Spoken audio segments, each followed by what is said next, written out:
a la familia de Dios. Dios bendiga la vida de los presentes. Dios bendiga también la vida de los que nos escuchan por medio de las redes sociales y comparten el mensaje. Dios bendiga sus vidas grandemente.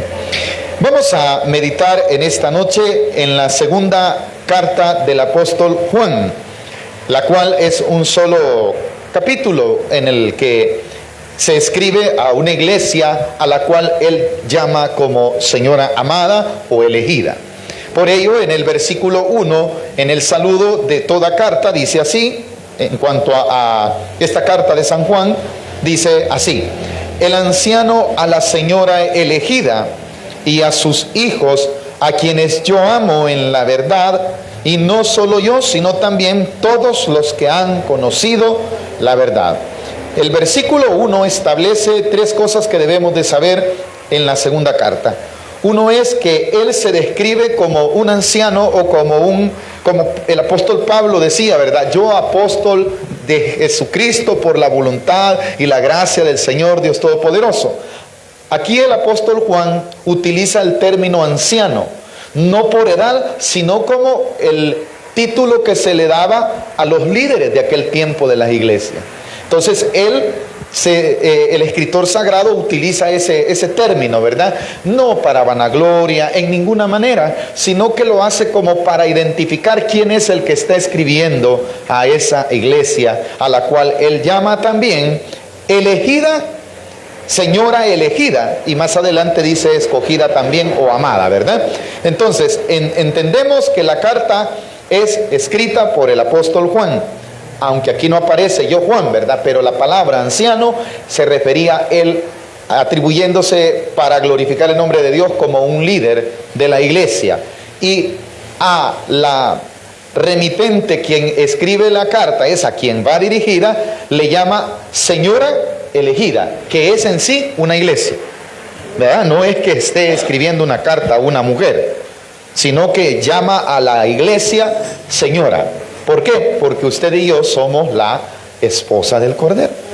Entonces él escribe a una iglesia hermana a la cual él se dirige como señora elegida, ¿verdad? Allí dice claramente, vuelvo a repetir, no es que él esté escribiendo una carta de amor a una señora, en ninguna manera. Esa palabra señora es en sentido figurado dirigido a esa iglesia hermana. ¿Estamos entendiendo esta primera parte? Luego dice, y a sus hijos, a quienes yo amo en la verdad. ¿Quiénes son sus hijos? Los creyentes que se congregaban en esa dicha iglesia. A ellos les llama él hijos. Está hablando en un sentido nuevamente está utilizando una figura, ¿verdad? De lo cual él llama señora a la iglesia, y a sus hijos son los miembros de esa iglesia. Amén. Si nosotros fuésemos parte de esa iglesia, nos compete a nosotros ese título también. A sus hijos, a quienes, ¿qué dice? Yo amo en la verdad. La verdad aquí, en esta carta, establece una es a la palabra de Dios. En la primera carta también se refería la verdad a Cristo. También aquí se refiere a Cristo y a la palabra de Dios, ¿verdad? ¿Qué es lo que le dice? Yo amo en la verdad, y no solo yo, sino también todos los que han conocido la verdad. ¿Esa verdad quién es? Es Cristo Jesús y su palabra. ¿Estamos entendiendo, hermano? Ahora dice el versículo 2, a causa de la verdad que permanece en nosotros y estará para siempre con nosotros. ¿Qué quiere decir? Esa verdad es el Señor Jesucristo. Esa verdad también es su palabra, que ¿dónde debe de estar? En cada uno de nuestros corazones. ¿A dónde mora Cristo? No mora en las paredes, ¿verdad? No mora en un X lugar, sino que mora en el corazón de cada uno de todos aquellos que hemos por fe recibido su salvación por medio de la fe en Cristo Jesús. Y ellos han sido sellados con el Espíritu Santo, y ellos tienen por consecuencia la verdad de la palabra en sus corazones. Entonces, todos los que el apóstol quiere decir a quienes yo amo, y no solo yo, quiere decir que no solamente él amaba a estos hermanos o a esta iglesia, sino que todos aquellos que habían sido convertidos, también él en nombre de todos esos convertidos, dice, también les aman. El amor es la identidad que debe de resaltar en cada uno de nosotros los creyentes. Que eso es lo que menos lastimosamente se ve, pero es el mandamiento que Jesús ha dejado y que la carta va a recalcar. Amén, hermanos. Ahora dice el versículo 2, a causa de la verdad que permanece en nosotros. ¿Qué quiere decir? Jesús dijo estas palabras en el capítulo 15 del Evangelio según San Juan. Permanecer en mí. Esa palabra es clave. Permanecer quiere decir estar ahí, en un lugar. Ese lugar es Cristo Jesús. Y la carta está hablando de lo mismo. Cuando dice, a causa de la verdad que permanece en vosotros, en nosotros, y no solamente está en este tiempo, sino que por los siglos, como Él lo dijo, ¿verdad? Yo estaré con vosotros, ¿hasta cuándo? Entonces quiere decir que todo el tiempo el Señor Jesucristo estará con nosotros. Por ello Él dice en el versículo 2, a causa de la verdad que permanece en nosotros y estará para siempre con nosotros. No estará en un lugar. Se recuerdan que cuando el Señor Jesús advierte acerca del cuidado que debe de tener la iglesia, cuando se les digan, ¿verdad? Aquí está el Cristo en tal lugar. ¿Cuál era la advertencia del Señor Jesús? No les creáis. Así dice la Escritura, ¿verdad? ¿Por qué, hermano? Porque Cristo está por la fe en cada uno de nosotros, su presencia. Entonces, esa verdad está con nosotros hoy. ¿Estará mañana? ¿Estará todo el tiempo o solo un determinado tiempo? Entonces esa es la garantía de nuestra salvación. No depende de nosotros, sino de esa verdad que es Cristo. Y esa verdad es la que me da libertad, me da salvación, me da vida eterna. Pero para ello se me recomienda estar presente todo el tiempo en la presencia de Cristo. Estar viviendo como si Cristo está en ese momento, hermano, observándome. Eso es lo que nos falta a nosotros como iglesia. Esas son las razones por las cuales muchos creyentes han caído en lo que se conoce como la falsedad o la religiosidad. Porque somos cristianos en la iglesia, pero allá en el mundo somos mundanos. Entonces, ¿qué está sucediendo? No estamos permaneciendo ¿a dónde? Es la verdad, venimos a la iglesia, pero cuando salimos aquí, hermano, nos vamos a echar un cigarro, nos vamos a echar un trago. ¿Estoy permaneciendo en la verdad? ¿Y qué me recomienda? Que yo debo de permanecer en esa verdad, porque esa verdad sí permanece en mí. Soy yo el que la contristo. Soy yo el que no le hago caso, soy yo el que le ignoro, soy yo, Él me advierte, Él me habla por medio del Espíritu Santo y me quiere dirigir, pero soy yo el que no me dejo. Él quiere estar conmigo hoy, y no solamente hoy, sino siempre. ¿Se ha dado cuenta usted? Y nos ha pasado a todos. De repente caemos en alguna debilidad, de cualquier cosa. Y si está un hermano allí, tratamos la manera de conservarnos. Y ese es un error. Le tenemos miedo al hermano que nos vaya a decir algo. ¿Por qué no le tememos a Dios que nos ve todo el tiempo? ¿Sabe cuál es el problema? Que nuestra fe no llega a percibir que Dios también ahí está en ese momento en el cual nadie me ve. ¿Cuántos creemos eso? Pero si estuviera un hermano, ay hermano, Dios me lo bendiga, hermano, y estoy tratando, ojalá y gracias a Dios que no me vio el hermano, ¿verdad? Con esta mi movida que tengo aquí. Entonces, le temen a lo que vayan a decir los demás, sin darse cuenta que Dios es una de sus características, no características, sino atributos, que Él es omnisciente. ¿Qué quiere decir esa palabra? Todo lo conoce, todo lo sabe, no solo lo que yo estoy haciendo a escondidas, sino lo que está dentro de mi corazón, dentro de mis pensamientos. Si la iglesia llegásemos a entender eso, me incluyo, por eso no estoy hablando en segunda persona nada más, estamos hablando en plural, incluidos todos, ¿verdad? Si nos damos cuenta, hermanos, de eso, seríamos mejores. Si consideráramos tan solamente uno de los atributos de Cristo. Pero nosotros, hermanos, nos han enseñado religiosamente que el Señor se manifiesta en las iglesias, en las congregaciones, que el Señor está aquí, hermano. Tema, hermano, aquí venga bien vestido, porque usted viene a la presencia de Dios, y allá a la calle sale mal vestido. Eso nos pasa a todos. Aquí vengo como manga larga, y allá en la casa ando sin camisa, y en la colonia sin camisa. Se me olvida que también ahí estoy en la presencia de Dios. ¿Estamos entendiendo? Aquí en la iglesia, pues, lastimosamente, ese es un error. Por eso esa parte es de tomarla en cuenta. Permanecer, no moverse de allí, estar permanentemente, constantemente en Cristo, porque Él está en mí así. Dice el versículo 3: sean con vosotros, el deseo del apóstol para esa iglesia, gracia, ¿qué más? Misericordia y paz. Y estas no dependen de los hombres, sino ¿de quién? De Dios Padre y del Señor Jesucristo, Hijo del Padre, en verdad y en amor. El deseo de la carta es que esta iglesia tenga, hermano, la gracia de Dios el Padre. Usted y yo no somos nada sin la gracia. Que también seamos llenos de su misericordia. ¿Cuántos necesitamos misericordia? Y lo último, que tengamos la paz, que no como la paz que ofrece el hombre, sino la paz de Dios. La paz en medio de la tormenta. Y esa paz es producida solo por la seguridad que tengamos en la palabra de Dios. Si nosotros llegásemos a tener esa seguridad, vamos a tener paz. Vamos a oír malas noticias, vamos a oír malos diagnósticos. Pero si tenemos seguridad de que Dios sabe de lo que nosotros padecemos, y que aún, hermanos, si nosotros nos llegase a pasar algo, seguridad tenemos de Dios que estamos en sus manos.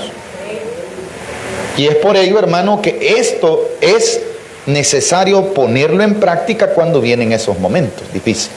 En esos momentos difíciles se necesita paz. Cuando nos dan un mal diagnóstico, cuando nos dan una mala noticia, cuando no hay dinero, cuando hay pruebas, hermano, que siempre haya paz en nuestro corazón. Amén. Versículo 4. Mucho me regocijé. Aquí ya está lo que él quiere hablar siempre, ¿verdad? Pero va a resaltar cómo unos hermanos, él observó que su conducta era de acuerdo a la voluntad de Dios, y eso produjo en él gozo. Eso quiere decir la primera parte del versículo 4. Mucho me regocijé, porque he hallado en algunos de tus hijos andando en la verdad conforme al mandamiento que recibimos del Padre. Él se regocija al ver el testimonio de aquellos hijos. Ya sabemos a quiénes se refiere. Se refiere a los que se congregaban a esa iglesia específica, iglesia hermana a la cual está escribiendo. ¿Por qué digo esto? Si usted denota, el título de la carta no dice carta universal, sino que es posible, no aparece el nombre a la iglesia a la cual va dirigida, pero es una iglesia posiblemente conocida del apóstol a que él dirige específicamente esta carta. Las demás dice, si usted ve el título de la tercera carta, dice así, mire: tercera epístola de San Juan. Y en la cuarta, ¿qué dice? La epístola universal, es a toda la iglesia. Pero la segunda y la tercera son dirigidas a una iglesia específica. ¿Estamos entendiendo? Vale.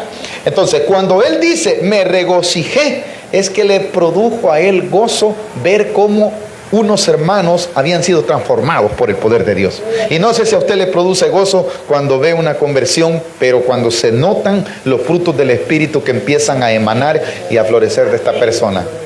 Por ejemplo, cuando una persona le hemos conocido su vida antigua y de repente le vemos con una Biblia, hermano, predicando con una Biblia, y no solamente predicando, sino completamente transformado. Ya no es aquella persona altiva, orgullosa, mal hablada, con vicios, sino que completamente transformado, y permanecen allí. ¿Qué produce en nosotros? Debe de producir gozo y alegría. Y debe de ser uno de lo que debe de ser uno de los motivos de los que nos debe estimular a nosotros también a seguir siendo transformados por el poder de Dios, hermano. Que se diga de nosotros no lo que nosotros queremos oír, sino lo que verdaderamente Dios ha hecho en nosotros. Porque si nosotros queremos oír halagos, nos van a aplaudir de las cosas terrenales. Pero si empieza el mundo a notar en nosotros cambios, esos son los que no solo le regocija a Juan, sino al mismo Dios, hermano. Porque Dios está siendo glorificado en la vida de cada uno de nosotros. Cuando se habla que hemos sido transformados y que estamos conduciéndonos como debe de ser. Eso es lo que quiere decir el versículo 4. Mucho me regocijé porque he hallado a algunos de tus hijos andando en la verdad. Mire qué bonito se siente cuando le dicen, ¿verdad? Ese hermano que se congrega con usted, ese hermano sí es hermano, pero ¿qué encontramos nosotros en la iglesia? Ese no es hermano, nos dice, más el que predica. Va, que eso no da alegría, sino que ¿qué produce? Produce tristeza. ¿Cómo se sintiera usted que se viniesen diciendo de nosotros cosas buenas? No nos exaltáramos, sino que la gloria sea para Dios. Pero ¿cómo nos sentimos, hermanos, cuando se nos dicen cosas negativas? Produce tristeza. No, en vez del hermano que estaba cantando, el hermano que estaba ahí sentado. No, hombre, yo lo he visto. Qué tristeza produce eso, ¿verdad, hermano? Porque estamos, ¿qué? Negando la fe que profesamos. Con nuestros actos estamos dando a entender que no hemos nacido de nuevo. Pero Él empieza a resaltar a aquellos creyentes que tienen un comportamiento como Dios demanda. Y qué bueno, ese es el estímulo que debemos nosotros tener. Saber que el nombre de Dios va a ser glorificado cuando seamos transformados, cuando seamos cambiados, cuando tratemos a nuestros semejantes como debe de ser. ¿Y en qué es lo que el apóstol Juan estaba encontrando en esto, hermano? ¿Qué conducta era? Lo que dice el versículo al final. He hallado a algunos de tus hijos andando. La palabra andar es caminar, ¿verdad? Caminando, ¿en qué? En la verdad. Esa verdad es Cristo, esa verdad es la palabra de Dios. ¿Y quiere decir? Que cuando caminaban se notaban que estaban viviendo como que si Cristo va con ellos allí, hermano. No como que si Cristo, verdaderamente Cristo va con ellos. No voltean a ver a los lados, no, ellos van permaneciendo en Cristo, ¿verdad? No ven a diestra ni a siniestra, sino ven el blanco perfecto que es Cristo, por lo cual no se desvían, por lo cual tienen un testimonio que resalta el nombre de Dios en su vida. Eso es caminar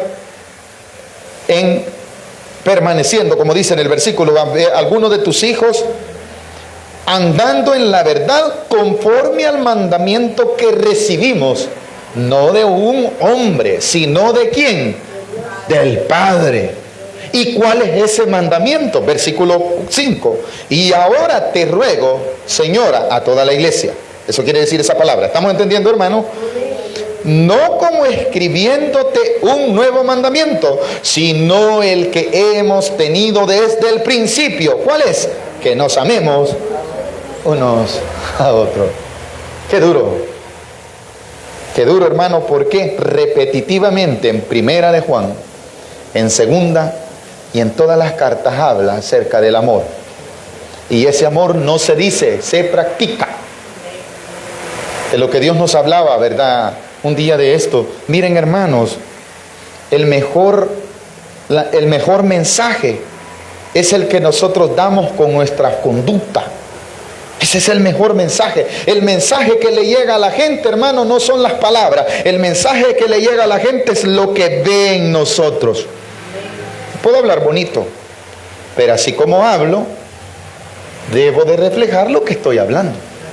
Y eso que el apóstol el apóstol Juan estaba resaltando era que estos hermanos se amaban unos a otros. En eso él había visto que algunos andaban.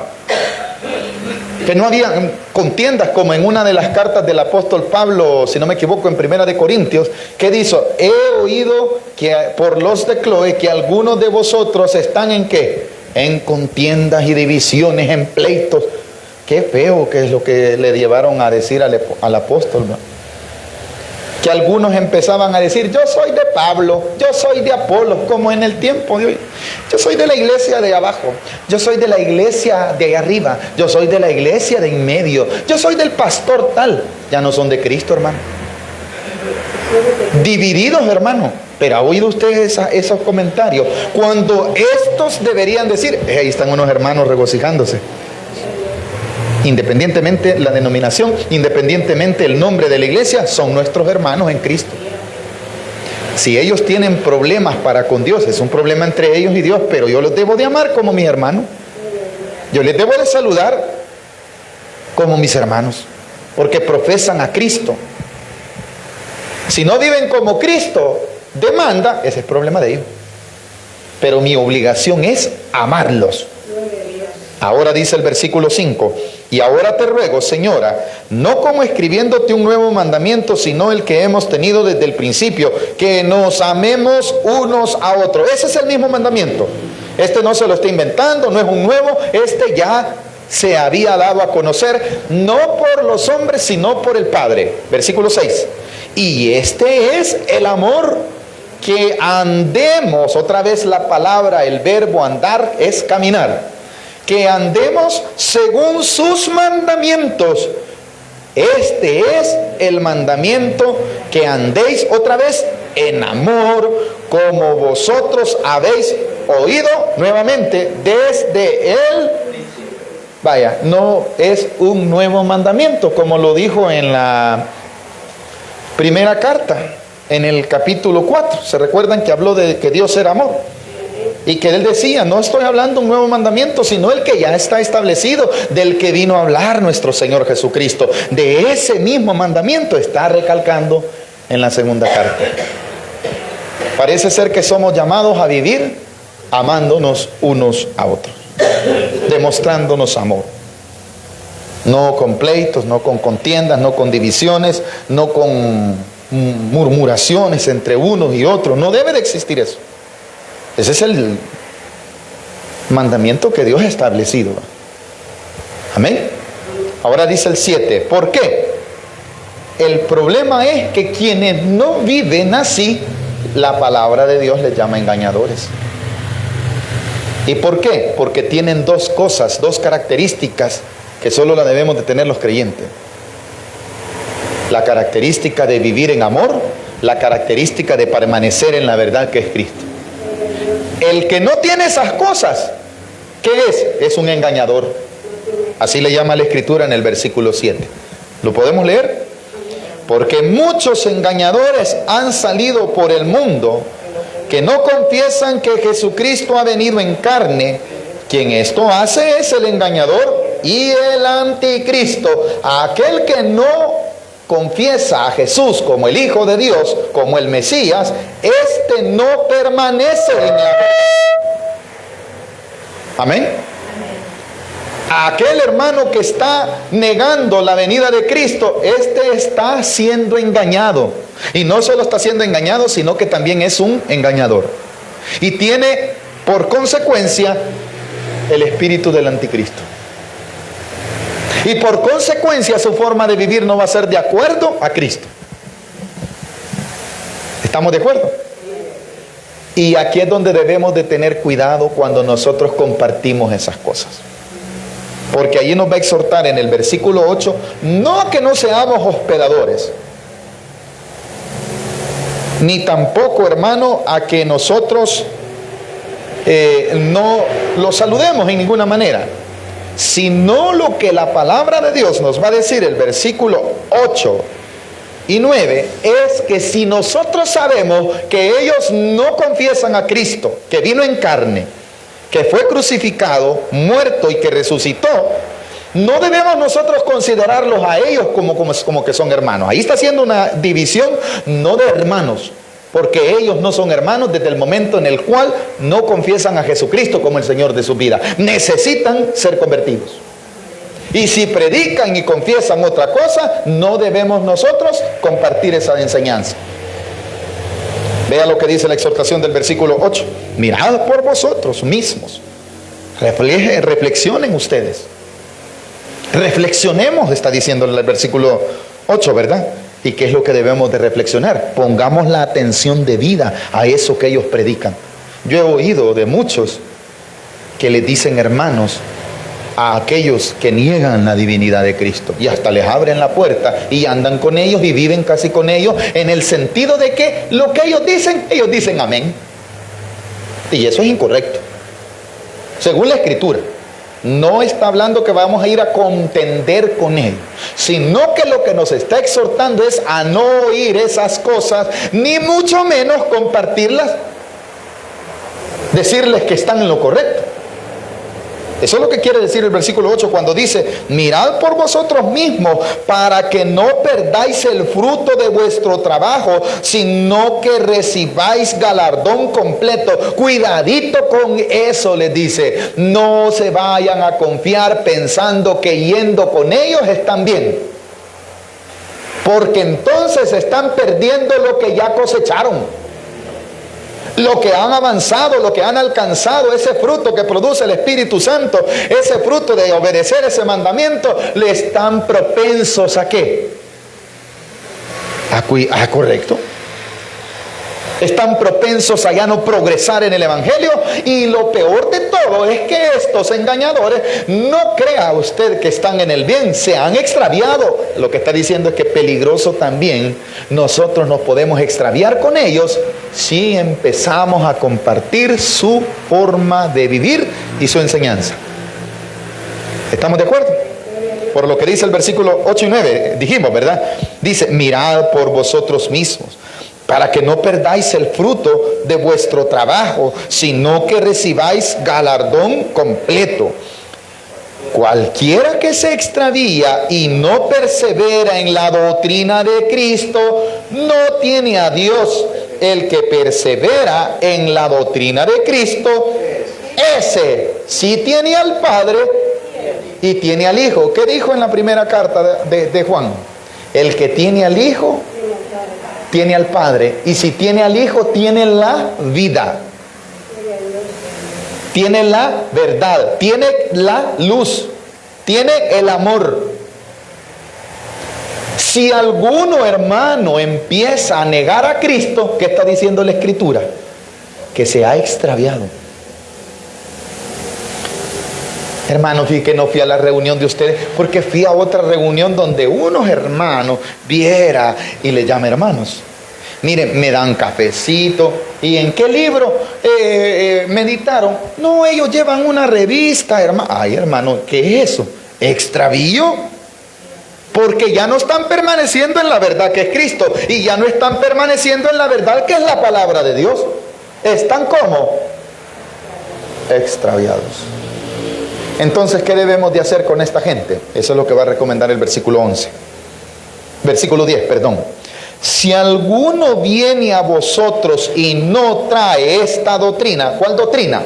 La doctrina de Cristo, la doctrina de permanecer en Él. Si alguien viene predicando otra cosa que no sea Cristo, otra cosa que no sea la verdad, la palabra de Dios, ¿qué hay que hacer, hermano? Versículo 10. Si alguno viene a vosotros y no trae esta doctrina, no le recibáis en casa, ni le digáis bienvenido. No está hablando a alterar el mandamiento de amarnos los unos a los otros, en ninguna manera. Ni tampoco está hablando de volvernos ásperos y no ser hospedadores. Lo que se refiere a la carta es claro. Lo que no quiere el apóstol es que aceptemos esa doctrina, que le abramos la puerta a esa forma de predicar. ¿Y qué? Predicar en contra de Cristo. Deje de estar hablando con ellos, deje de estar contendiendo, deje de estar peleando con ellos. Eso es lo que quiere decir. ¿Para qué le va a abrir la puerta a usted a alguien que sabe que no le va a ir a hablar correctamente de Cristo, sino que le va a ir a hablar de su organización, de su sociedad, de su denominación, pero a Cristo? No, de Cristo ahorita. Entonces, ¿para qué le va a abrir la puerta? Le dice el apóstol, ¿verdad? No, hombre, no estén perdiendo el tiempo. Eso es lo que les quiere decir. En primer lugar, ¿por qué? No les está llevando el mensaje correctamente. Se ha extraviado, decía anteriormente, ¿verdad? ¿Cuál es el problema de que se extravió? Porque quitó a Cristo. Amén, hermano. Como la verdad. porque quitó también la palabra de Dios como la verdad. ¿Para qué le va a decir bienvenido usted? Pero sabe que hay hermanos inmaduros que les dicen hermanos, y solo porque les llevan cualquier ayudita a sus casas les abren la puerta y hasta se sientan a comer con ellos, y oyen toda la cátedra de herejías, hermanos, que llevan, y empiezan hasta a dudar.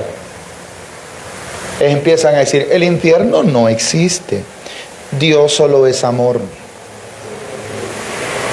y Dios no importa que vos seas pecador, seguí pecando. Esas son las doctrinas falsas que llegan, hermano. Si no es malo que te desvíes un rato. Mire, ha oído esto, deberías de descansar un ratito de estar en el evangelio. Extraviados.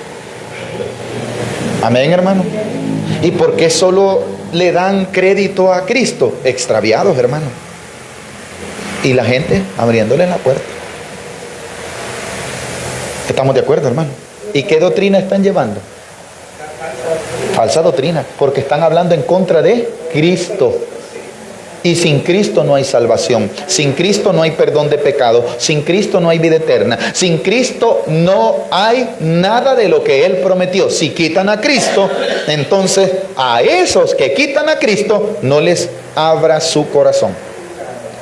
No está hablando que no tiene que ser amable con ellos, sino que a esa doctrina que están llevando no le dé espacio, hermano. No piense usted convencer a una de esas personas, porque va a perder el tiempo, hermano. Porque en su corazón y en su mente han sido dogmáticamente adoctrinados en contra de Cristo. Cuando usted les empieza a hablar de Cristo y les dice, no va, espérese, ahorita voy a hablar yo. Si no vamos a hablar de Cristo, puede seguir su camino. Porque para mí Cristo es el camino, dígale, la verdad y la vida. No, pero no le vengo a hablar de eso. Entonces no tenemos tema de qué compartir.